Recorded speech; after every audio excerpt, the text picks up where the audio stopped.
Welcome back mga kamista at good evening sa akin at good morning naman po sa inyo dyan sa atin sa Pilipinas. So mga kamista, meron po lamang tayong bibigyan ng konting reaksyon at medyo umiinit po kasi yung mga nagpapile na, hindi pala nagpapile kundi nagpaparamdam na tatakbo na sa politika sa 2028. At kailan lamang nga ay itong si VP Sara ay nagpahayag na siya ay tatakbo bilang presidente ng Pilipinas sa darating na 2028. Oh, okay. So hindi si VP Sara ang ating pag-uusapan.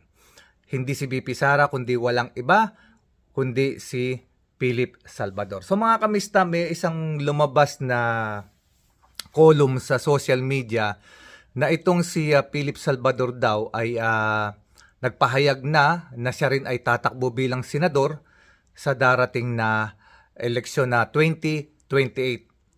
Okay, mga kamista, bago natin simulan yan, kung kayo po ay bago dito sa aking channel, please subscribe, like, and share at pakisuportahan po yung ating channel sa ating advocacy na makatulong sa mga abandoned child.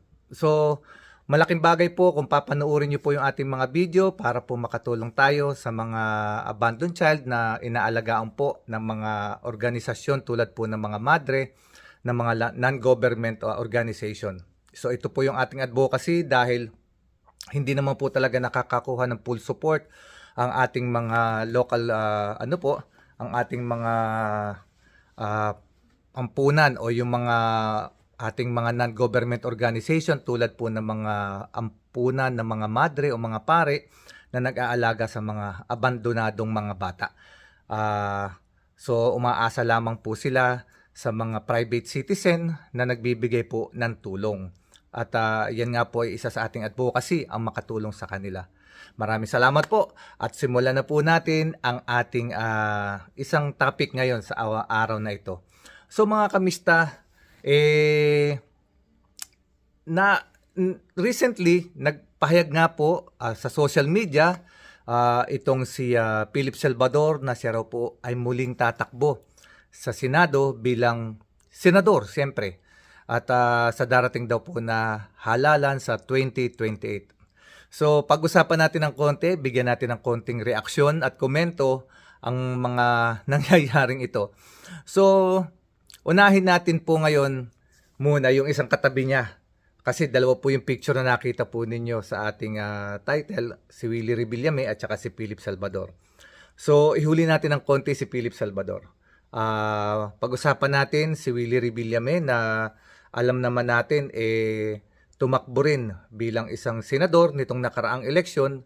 Ngunit sa kasamaang palad ay hindi po siya nanalo at ayon po sa marami, malakas naman daw si Willie Revillame kaya lang bandang huli nasira po yata o nawala po yung momentum at siya po ay natalo bilang isang senador. So, hindi natin alam kasi mga magkakaibigan ito, iyang si Robin Padilla, si Philip Salvador, si Bong Revilla, tawag dito, si Willie Revillame. Sila pong mga artistang ito ay mga magkakaibigan yan. Hindi natin alam kung ano na pag-uusapan nila pero sa tingin niyo po ba mga kamista, matapos yung nakaraang eleksyon na natalo si Willie Revillame, sa tingin niyo po ba siya ay muling kakandidato bilang isang senador sa darating na 2028? Hindi pa naman po siya nagpapahayag o hindi pa naman siya nagpaparamdam. Pero siyempre, kung nagparamdam na yung kaibigan niya na si Philip Salvador na tatakbo bilang senador sa 2028, siguro ay hindi rin malayo na baka sumunod din siya sa yapak ni Philip Salvador na maaaring tumakbo rin. Pero wala pa tayong naririnig na pahayag. Abangan natin sa mga darating na araw kasi marami na pong nagpaparamdam. Biruin nyo, malapakalayo pa ng 2028 itong si VP Sara ay bigla na lamang nagpa-press conference at sinabi niya na siya raw po ay handa na tumakbo bilang presidente ng Pilipinas. Magko-comment lang ako ng konti ano mga kamista, hindi ko pa siya nakikita nagtatrabaho. Gusto na kagad niyang mag pumasok sa pagiging presidente, hindi pa naman niya nagagampanan ang pagiging vice presidente. Yun lang ang masasabi ko mga kamista. Kasi ang alam ko, pagka ikaw ay nasa nanalo, kailangan magtrabaho ka muna at kailangan ipakita mo muna sa tao na ginagampanan mo ang iyong tungkulin, kung ano man yung ipinanalo, kung vice president ka man o senador o presidente, dapat ipakita mo munang nagtatrabaho ka bago ka mag-level up ng susunod na tawag dito na pwesto. Katulad nga po nung nakaraang interview, maraming nakapanood sa telebisyon, may nagtanong kay dating Vice President Leni Robredo na kung siya rin daw po ba ay tatakbo bilang presidente sa darating na 2028 dahil nagpahayag na ng intensyon itong ating Vice President na si Sara Duterte na tatakbo na siya bilang presidente. So ang sagot po dito ni Leni Robredo ay isang tumataginting na magtrabaho po muna tayo. Busy tayo. Kasi simula pa lamang ng ating pagtatrabaho, hindi pa nagtatagal ang eleksyon, katatapos lamang, ang sabi niya dapat magtrabaho muna. At saka na pag-usapan o pagdesisyonan kung sila man ay tatakbo nga o hindi. So yun po ang tama kasi mga kamista. Para sa akin, ipakita mo munang nagtatrabaho ka bago ka magdesisyon at sabihin na 47 years mo nang pinag-iisipan na kung tatakbo ka bang presidente o hindi. Hindi mo pa nga nagagampanan yung pagiging vice president, tatakbo ka ng presidente, ang layo-layo pa. Ano pa, halos 3 taon pa o kulang-kulang 3 taon. So mga kamista, yun ay aking reaction lamang at kasi we have comment section. Kung meron din kayong reaction na komento, pakilagay lamang. So, diretso na tayo. Iwanan na natin si Vice President at dumiretso naman tayo muli kay Philip Salvador. So, ito na nga mga kamista. Itong si Philip Salvador ay hindi nagpahuli. So, ewan ko hindi ko maarok yung kanyang intensyon kasi after magsabi ni BP Sara na siya ay tatakbo na bilang presidente sa 2028, itong si Philip Salvador ay hindi po nagpatalo. Isang araw makalipas lamang ang deklarasyon ni BP Sara, may lumabas na kagad na post sa social media itong si Philip Salvador at nagsasabi na siya raw po ay tatakbo na bilang senador sa 2028 dahil hindi raw po niya mahindian ang tawag o yung ang hiling ng mga kababayan niya na siya raw po ay tumakbo na bilang senador sa 2028 at hindi raw po niya ito kayang hindian dahil hinihiling daw po ito ng mga mamamayan. Hindi ko lang alam mga kamista kung sino yung mga mamamayan na yun na binabanggit ni Philip Salvador, pero although mga kamista, itong nakapost na ito sa social media, kahit ako aaminin ko mga kamista, medyo nagdududa ako. Si Mr. Epektibo ba talaga ang nagbitaw nito? Siya ba talaga ang may post nito? Kasi sinubukan kong i-research, i-check sa ibang post, sa social media, sa mga legitimate na mga news channel katulad ng Channel 2, Channel 5 o yung Bilyonaryo News Channel. Talagang ni-research ko lahat ng mga recently na kanilang mga balita. Wala naman pong lumalabas. Walang lumalabas na opisyal na talagang pahayag ni Philip Salvador na siya ay talagang tatakbo bilang senador sa darating na 2028.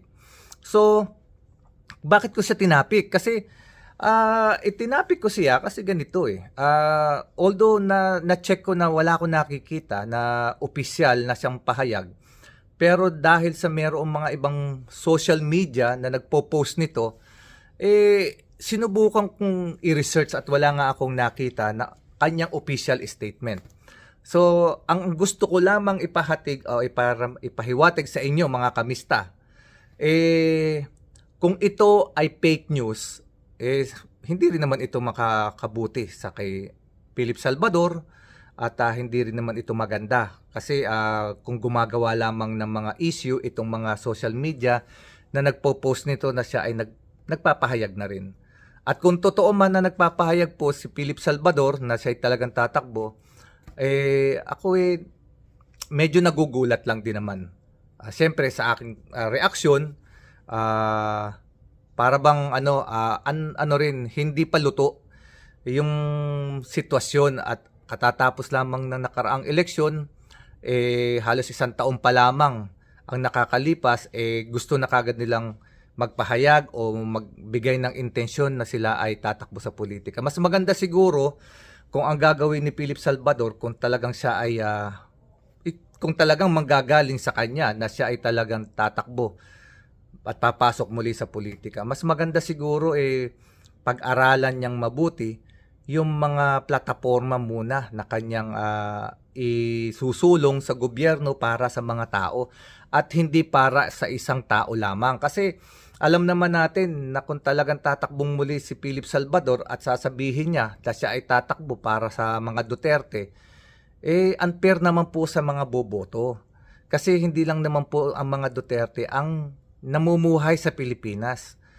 May 110 million po ang mga Pilipino na nangangailangan actually ng maayos na pag-iendorso ng mga batas na makakatulong at makakabuti hindi lamang sa mga bata, sa matanda, kundi sa buong populasyon ng Pilipinas. Sana mapag-aralan ni Ipi, kung mas maganda hanggat maaga, mag-enroll muna siya sa sa mga eskwelahan katulad ng UP o mga eskwelahan na nag-o-offer ng political science para maintindihan niya ano ba talaga ang trabaho ng isang politician, ng isang senador kung yun ang gusto niyang patunguhan.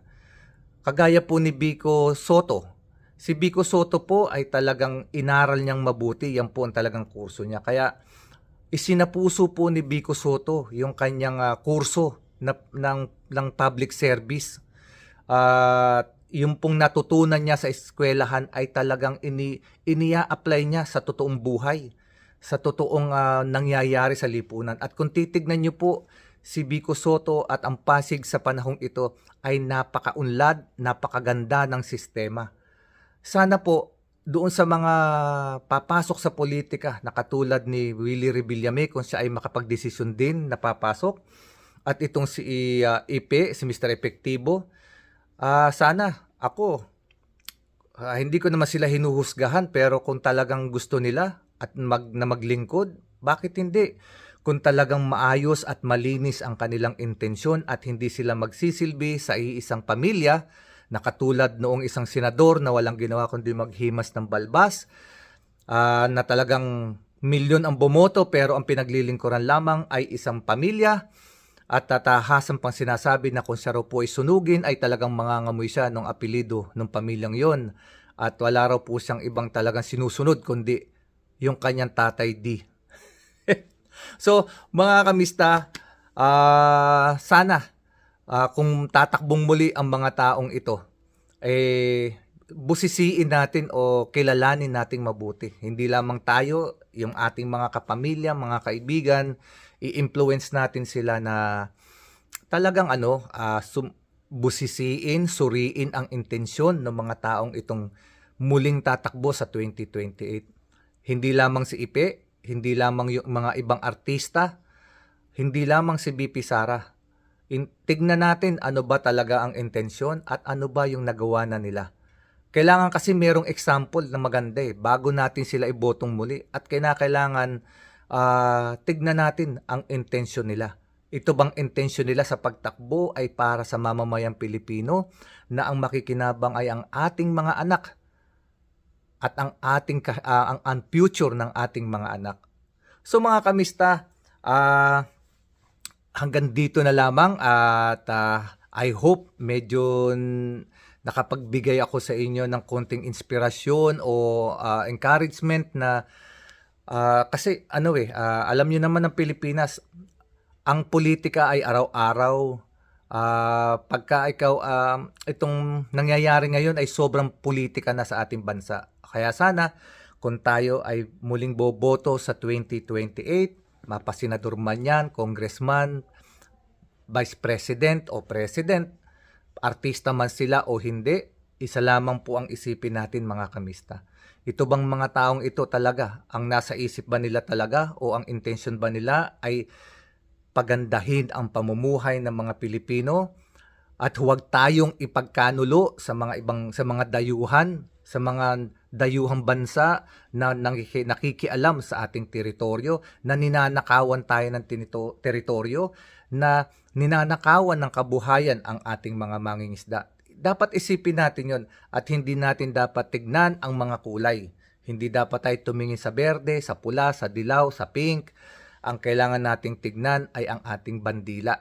Kasi pag tinignan po natin ang ating bandila bilang isang Pilipino, ay doon po natin marirealize na tayo ay talagang mga Pilipino. At dapat tayo ay bumoto bilang isang Pilipino at hindi bilang isang tagahanga ng isang politiko. Diyan po magsisimula ang panibagong future ng Pilipinas para sa mga kabataan, para sa mga anak natin, para sa future natin mga kamista, ng ating mga anak na magiging future at yung future ng ating mga magiging apo at yung future ng mga magiging anak pa nila. Kailangan po umusad na ang Pilipinas sa sistema na ganito, na puro politika na lamang, at kailangan matapos ang politika na kulay ang tinitignan. Kailangan ang tao ay mag-isip, kailangan ang tao ay tumingin sa future ng ating mga mahal sa buhay, ng ating mga anak at ng ating buong bayan. So mga kamista, maraming pong salamat. At hanggang dito na lamang po. I hope nabigyan ko kayo ng magandang content sa araw na ito at patuloy nyo po nawang bigyan at ng panahon at panonood sa ating mga content. Maraming po salamat, at sa mga kapatid nating Muslim, Assalamualaikum. God bless us all. Hanggang sa muli.